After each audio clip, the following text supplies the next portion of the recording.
Yes, sir. Dito na tayo.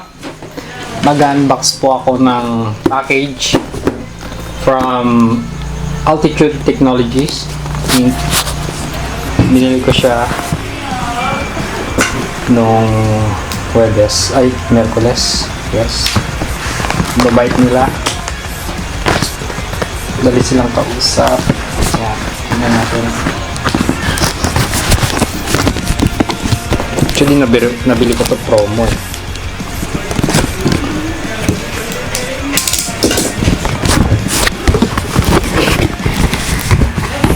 Yup. Kaya to. Hindi. Actually, sa tong drone.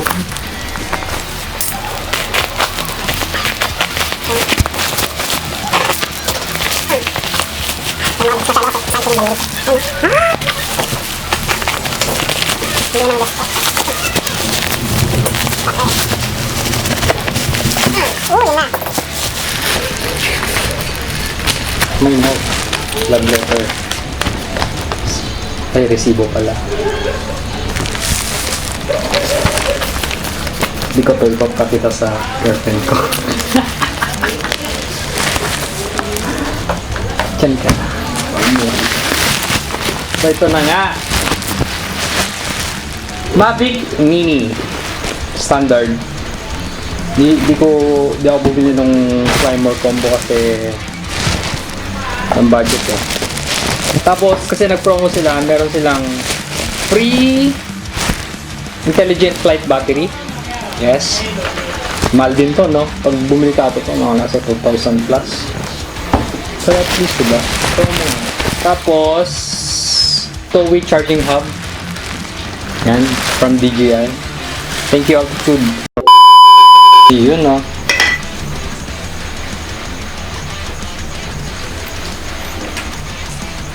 So, ayun na nga. Test ko to bukas. Bukas. Opo. Test ko siya. So, sige, bukas.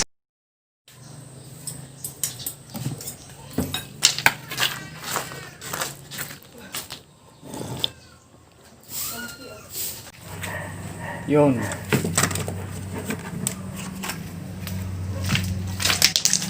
Yun. Papalipad na first flight.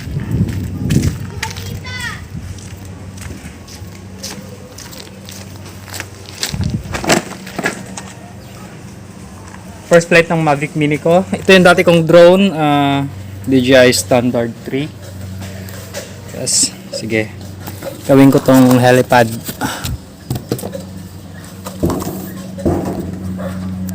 Ayusin ko muna yung settings niya para sa connect ng phone para makalipad na ako.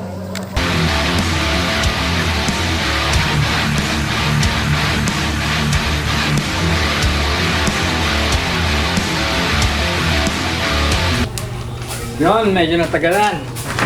Settings. The home point has been updated. Please check it on the map. Take off. The home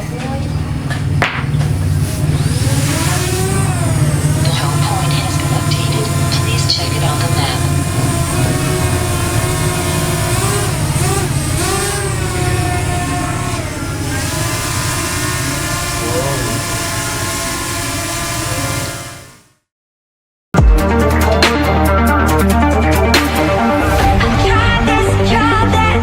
Everything coming right back, won't you wait for me?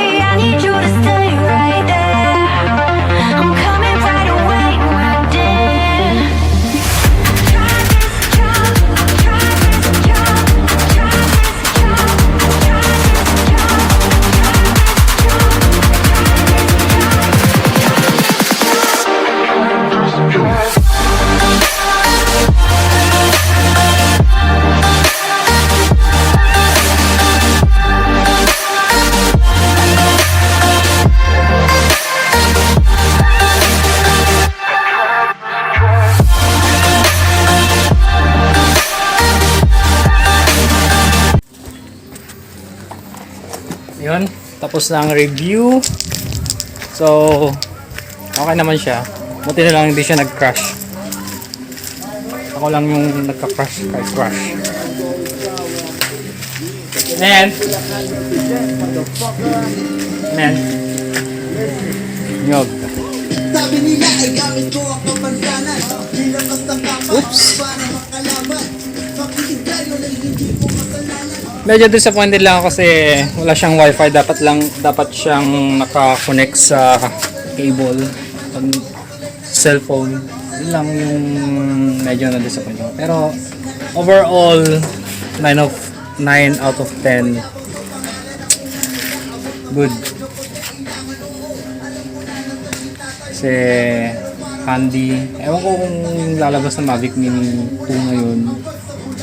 Sana ma-upgrade nila yung wifi para hindi siya nagka-1. Kasi nagcha-charge siya sa yun. Medyo mababawasan yung battery nito kasi nagcha-charge siya sa phone ko. Yun. Yun lang, concern ko. Pero overall talaga, ang ganda mo naman. Mabili siyang dalhin. Ayun. Thank you. Tulungan ko na yung asawa ko maglaba. Girlfriend pala. Bye.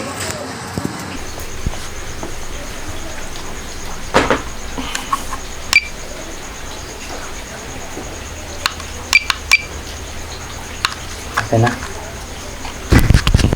Ang dami kong kalat.